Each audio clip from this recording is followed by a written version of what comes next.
మొదటి రాజుల గ్రంథము 22వ అధ్యాయము 1-53 వచనములు. సిరియనులును ఇశ్రాయేలు వారును 3 సంవత్సరములు ఒకరితో ఒకరు యుద్ధము జరిగింపక మానిరి. 3వ సంవత్సరమందు యూదా రాజైన యెహోషాపాతు బయలుదేరి ఇశ్రాయేలు రాజునొద్దకు రాగా, ఇశ్రాయేలు రాజు తన సేవకులను పిలిపించి, రామోత్ గిలాదు మనదని మీరెరుగుదురు. అయితే మనము సిరియా రాజు చేతిలో నుండి దాని తీసుకొనక ఊరకున్నామని చెప్పి, యుద్ధము చేయుటకు నాతో కూడా నీవు రామోత్ గిలాదునకు వచ్చెదవా అని యెహోషాపాతును అడిగెను. అందుకు యెహోషాపాతు, నేను నీవాడనే, నా జనులు నీ జనులే, నా గుర్రములును నీ గుర్రములే అని ఇశ్రాయేలు రాజుతో చెప్పెను.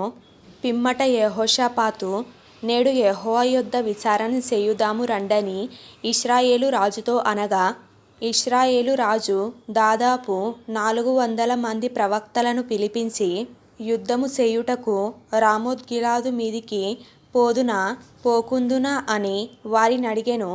అందుకు యెహోవా దానిని రాజైన నీ చేతికి అప్పగించును గనుక పొండని వారు చెప్పిరి గాని, యెహోషాపాతు విచారణ చేయుటకై వీరు తప్ప యెహోవా ప్రవక్తలలో ఒకడైనను ఇక్కడ లేడా అని అడిగెను. అందుకు ఇశ్రాయేలు రాజు, ఇవ్లు కుమారుడైన మీకాయా అను ఒకడున్నాడు, అతని ద్వారా మనము యెహోవా యొద్ద విచారణ చేయవచ్చును గాని అతడు నన్ను గూర్చి మేలు ప్రకటింపక కీడే ప్రకటించును గనుక అతని యందు నాకు ద్వేషము కలదని యెహోషాపాతుతో అనగా, యెహోషాపాతు, రాజైన మీరు అలా గనవద్దనెను. అప్పుడు ఇశ్రాయేలు రాజు తన పరివారములో ఒకనిని పిలిచి, ఇవ్లు కుమారుడైన మీకాయాను శీఘ్రముగా ఇక్కడికి రప్పించుమని సెలవిచ్చెను.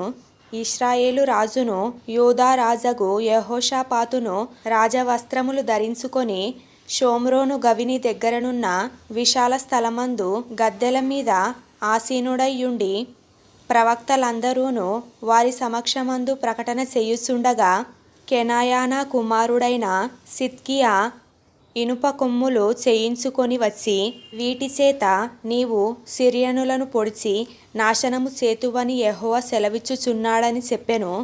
ప్రవక్తలందరూను ఆ చొప్పుననే ప్రకటన చేయుచు, యెహోవా రామోత్ గిలాదును రాజవైన నీ చేతికి అప్పగించును గనుక నీవు దాని మీదికి పోయి జయమొందుదువు అని చెప్పిరి. మీకాయాను పిలవబోయిన దూత, ప్రవక్తలు ఏకముగా రాజుతో మంచి మాటలు పలుకుచున్నారు గనుక నీ మాట వారి మాటకు అనుకూలపరచమని అతనితో అనగా, మీకాయా, యెహోవా నాకు సెలవిచ్చినదేదో ఆయన జీవముతోడు నేను దానినే పలుకుదుననెను.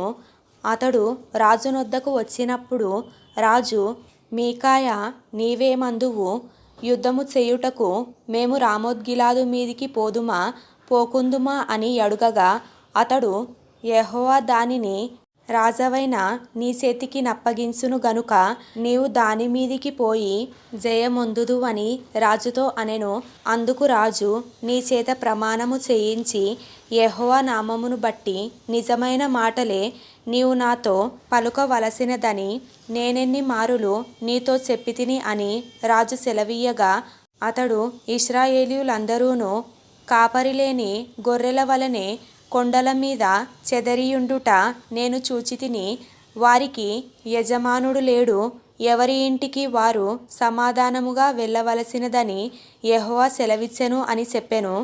అప్పుడు ఇశ్రాయేలు రాజు యెహోషాపాతును చూచి, ఇతడు నన్ను గూర్చి మేలు పలుకక కీడే ప్రవచించునని నేను నీతో చెప్పలేదా అనగా, మీకాయా ఇట్లనెను, యెహోవా సెలవిచ్చిన మాట ఆలకించుము.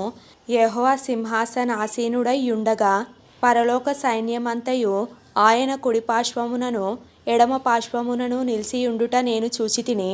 అహబు రామోత్ గిలాదు మీదికి పోయి అక్కడ ఓడిపోవునట్లుగా ఎవడు అతనిని ప్రేరేపించునని యెహోవా సెలవీయగా, ఒకడు ఈ విధముగాను మరి ఒకడు ఆ విధముగాను యోచన చెప్పుచుండిరి. అంతలో ఒక ఆత్మ ఎదుటికి వచ్చి యెహోవా సన్నిధిని నిలవబడి నేను అతనిని ప్రేరేపించెదనగా యెహోవా ఏ ప్రకారముగా నీవతన్ని ప్రేరేపించుదువని అతనినడిగెను. అందుకతడు నేను బయలుదేరి అతని ప్రవక్తల నోట అబద్ధమాడు ఆత్మగా ఉందునని చెప్పగా ఆయన నీవు అతని ప్రేరేపించి జయమునొందుదువు.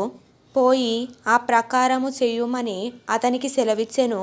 యెహోవా నిన్ను గూర్చి కీడు యోచించి నీ ప్రవక్తల నోట అబద్ధమాడు ఆత్మను ఉంచియున్నాడు.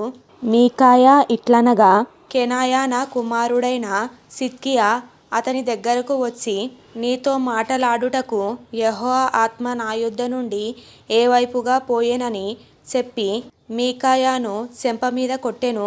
అందుకు మీకాయా దాగుకొనుటకై నీవు ఆయా గదులలో చొరబడిన నాడు అది నీకు తెలియవచ్చునని అతనితో చెప్పెను.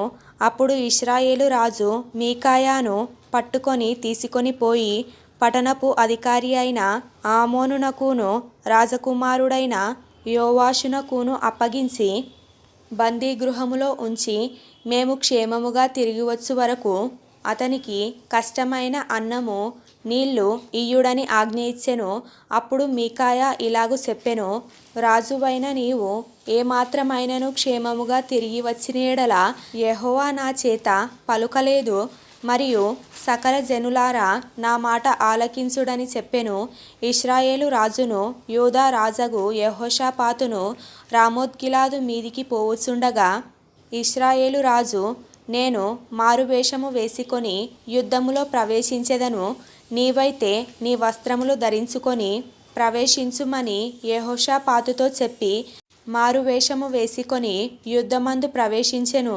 సిరియా రాజు తన రథముల మీద అధికారులైన 32 అధిపతులను పిలిపించి అల్పులతోనైనను గనులతోనైనను మీరు పోట్లాడవద్దు, ఇశ్రాయేలు రాజుతో మాత్రమే పోట్లాడుడని ఆజ్ఞ ఇచ్చియుండగా రథాధిపతులు యెహోషాపాతును చూచి ఇతడే ఇశ్రాయేలు రాజనుకొని అతనితో పోట్లాడుటకు అతని మీదికి వచ్చిరి.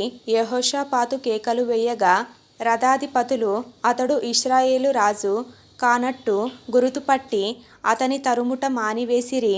పిమ్మట ఒకడు తన విల్లు తీసి గురిచూడకయే విడువగా అది ఇశ్రాయేలు రాజుకు కవచపు కీలు మధ్యను తగిలెను గనుక అతడు నాకు గాయమైనది, రథము త్రిప్పి సైన్యములో నుండి నన్ను అవతలకు తీసుకొని పొమ్మని తన సారథితో చెప్పెను. నాడు యుద్ధము బలముగా జరుగుచున్నప్పుడు రాజును సిరియనుల ఎదుట అతని రథము మీద నిలవబెట్టిరి. అస్తమయమందు అతడు మరణమాయెను. తగిలిన గాయములో నుండి అతని రక్తము కారి రథములో మడుగుగట్టెను. సూర్యాస్తమయ సమయమందు దండువారందరూ తమ తమ పట్టణములకును దేశములకును వెళ్ళిపోవచ్చునని ప్రచురమాయెను. ఈ ప్రకారము రాజు మరణమై షోమ్రోనునకు కొనిపోబడి షోమ్రోనులో పాతిపెట్టబడెను. వేశ్యలు స్నానము చేయుచుండగా ఒకడు ఆ రథమును షోమ్రోను కొలనులో కడిగినప్పుడు యెహోవా సెలవిచ్చిన మాట చొప్పున కుక్కలు వచ్చి అతని రక్తమును నాకెను. అహబు చేసిన ఇతర కార్యములను గూర్చియు అతడు చేసిన దానంతటినీ గూర్చియు అతడు కట్టించిన దంతపు ఇంటిని గూర్చియు అతడు కట్టించిన పట్టణములను గూర్చియు ఇశ్రాయేలు రాజుల వృత్తాంతముల గ్రంథమందు వ్రాయబడి ఉన్నది. అహబు తన పితరులతో కూడా నిద్రించగా అతని కుమారుడైన అహజ్యా అతనికి మారుగా రాజాయెను. ఆసా కుమారుడైన యెహోషాపాతు ఇశ్రాయేలు రాజైన అహబు ఏలుబడిలో 4వ సంవత్సరమందు యూదాను ఏలనారంభించెను. యెహోషాపాతు ఏలనారంభించినప్పుడు అతడు 35 ఏండ్ల వాడై యెరూషలేములో 25 ఏండ్లు ఏలెను. అతని తల్లి పేరు అజూబా, ఆమె షిల్హీ కుమార్తె అయి ఉండెను. అతడు తన తండ్రి అయిన ఆసా యొక్క మార్గములన్నిటిని అనుసరించి యెహోవా దృష్టికి అనుకూలముగా ప్రవర్తించుచూ వచ్చెను. అయితే ఉన్నత స్థలములను తీసివేయలేదు. ఉన్నత స్థలములలో జనులు ఇంకను బలులు అర్పించుచు ధూపము వేయుచూ నుండిరి. యెహోషాపాతు ఇశ్రాయేలు రాజుతో సంధి చేసెను. యెహోషాపాతు చేసిన ఇతర కార్యములను గూర్చియు అతడు కనుపరిచిన బలమును గూర్చియు అతడు యుద్ధము చేసిన విధమును గూర్చియు యూదా రాజుల వృత్తాంతముల గ్రంథమందు వ్రాయబడియున్నది. తన తండ్రి అయిన ఆసా దినములలో శేషించియుండిన పురుషగాములను అతడు దేశములో నుండి వెళ్ళగొట్టెను. ఆ కాలమందు ఏదోము దేశమునకు రాజు లేకపోయెను. ప్రధాని అయిన ఒకడు రాజ్య పాలనము చేయుచుండెను. యెహోషాపాతు బంగారము తెచ్చుటకై ఓఫీరు దేశమునకు పోవుటకు తర్షీషు ఓడలను కట్టింపగా ఆ ఓడలు బయలుదేరక ఎసోన్గెబెరునొద్ద బద్దలైపోయెను. అహబు కుమారుడైన అహజ్యా, నా సేవకులను నీ సేవకులతో కూడా ఓడల మీద పోనిమ్మని యెహోషాపాతు నడుగగా యెహోషాపాతు దానికి ఒప్పలేదు. పిమ్మట యెహోషాపాతు తన పితరులతో కూడా నిద్రించి తన పితరుడైన దావీదు పురమందు తన పితరులతో కూడా పాతిపెట్టబడెను. అతని కుమారుడైన యెహోరాము అతనికి మారుగా రాజాయెను. అహబు కుమారుడైన అహజ్యా యూదా రాజైన యెహోషాపాతు ఏలుబడిలో 17వ సంవత్సరమందు షోమ్రోనులో ఇశ్రాయేలును ఏలనారంభించి 2 సంవత్సరములు ఇశ్రాయేలును ఏలెను.